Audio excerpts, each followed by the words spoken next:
यथा भक्तिर ममोर्जिता, मैं केवल भक्ति से प्राप्त हो सकता हूं और कोई साधनों से प्राप्त नहीं हो सकता हूं। तो ये जो सिद्धांत है यह हमको समझना है कि तस्यैव हेतो प्रगतेत कोविदः, वो पूर्ण पुरुषोत्तम परमात्मा ही जीवन का सच्चा फल है, क्योंकि वो पुरुषोत्तम है, उससे बढ़कर कोई तत्व नहीं है और वो परमानंद रूप है। तैत्तरीय उपनिषद में जो आनंद की मीमांसा की गई है, तेये शतम प्रजापतेरानंदाः स एको ब्रह्मण आनंदः, यूं करके अक्षर ब्रह्म तक के आनंद की गणना करने के बाद माने मनुष्य के समय हो जाए तो कहना हो, आपने कहा कि चलाना है इसलिए।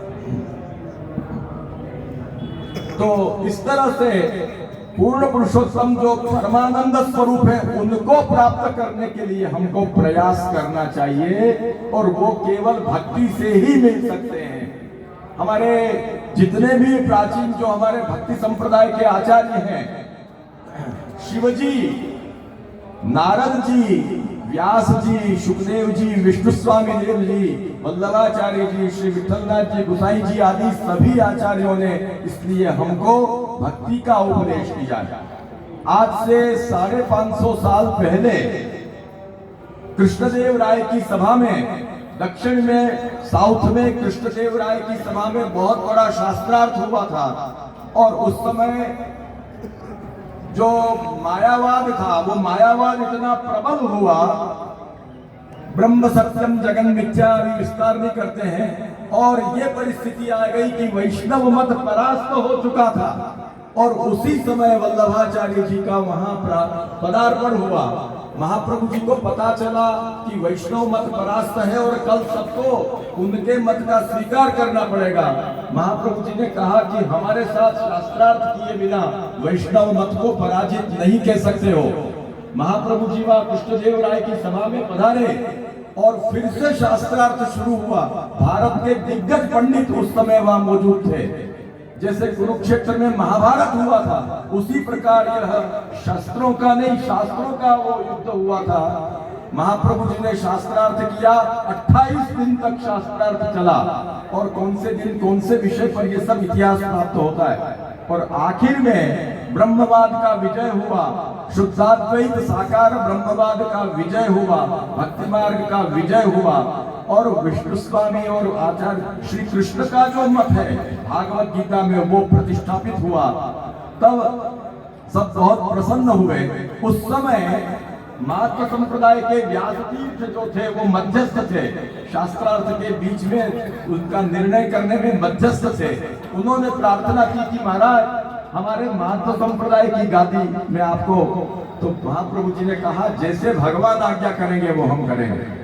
प्रभु की आज्ञा हुई कि आपके लिए तो वृंदावन में 700 वर्ष से योग बल से बिल्व मंगलाचार्य जी आपकी प्रतीक्षा कर रहे हैं और आपको विष्णु स्वामी संप्रदाय का आचार्यत्व का स्वीकार करना है। वो बिल्व मंगलाचार्य जी योग बल से पधार करके आपने श्री महाप्रभु जी को विष्णु स्वामी आचार्य का जो पूरा क्रम है वो समर्पित किया, आपको आचार्य तिलक किया और आप भगवत धाम में पधारे। तब से ये संप्रदाय का परंपरा का क्रम चल रहा है। और कुंभ पर्व में इतिहास से ज्ञात होता है, अभी समय नहीं है, लेकिन हरिद्वार में महाप्रभु जी जब पधारे हैं तब बहुत ही अलौकिक चरित्र आपने कुंभ पर्व में दिखाया है। प्रभु चरण श्री विठलनाथ जी गुसाई जी भी इसी प्रयाग क्षेत्र में पधारे हैं, ये सब इतिहास प्राप्त होता है। तो हम सबका यही कर्तव्य बनता है कि हम सब भगवान की भक्ति को अपना सर्वस्व माने।